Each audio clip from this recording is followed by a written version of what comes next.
السلام علیکم ورحمت الله وبرکاتو.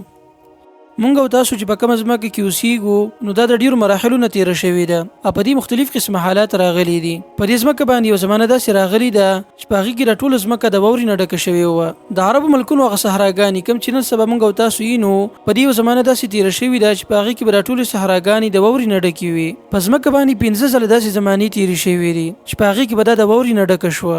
دې دوارو ته نن سبا آیس ایج یعنی د واورې زمانې ویلی کېږي او د دې وجه به دا وه چې د ځمکې ټمپریچر به وغورځېدو او په دې سره به د ډیرو دریابونو هغه اوبه په واوره کې بدلې شوې.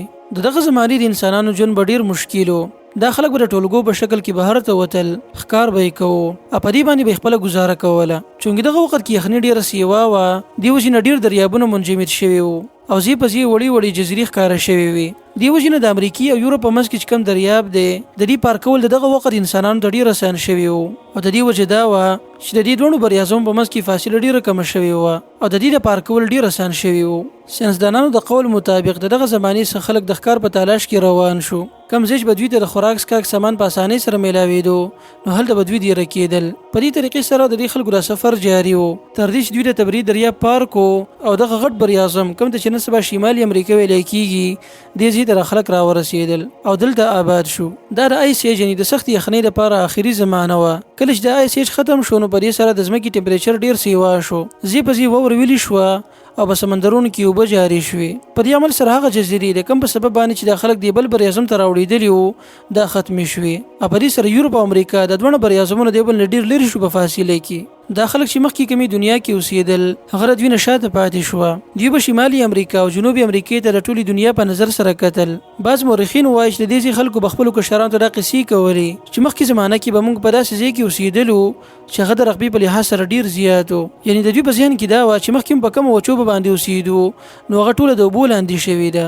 دا خلک کم چې د دوو بریاځمونو ته راوړېدلي وو دوی دلته ډیره زمانه تېره کړله. کله چې به دوی د سمندر غاړې له راغلل نو بس دوی به دا دنیا آخري حصه ګڼله.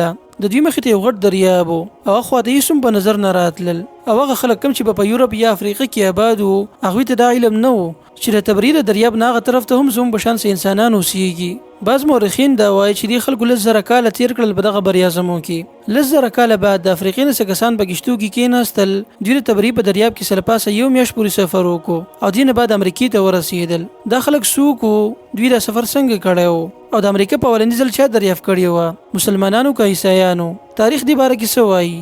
او دې نه زیات اهم سوال کوم چې ډیرو خلکو په ذهن کې راځي چې آیا دې 10,000 کاله کې دې خلکو د پیغمبر راغلی او که نه؟ د دې ټولو سوالاتو جوابات به تاسو ته بیان کو خو په راروانه ویډیو کې.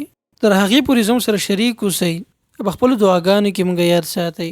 والسلام علیکم ورحمت الله وبرکاتو.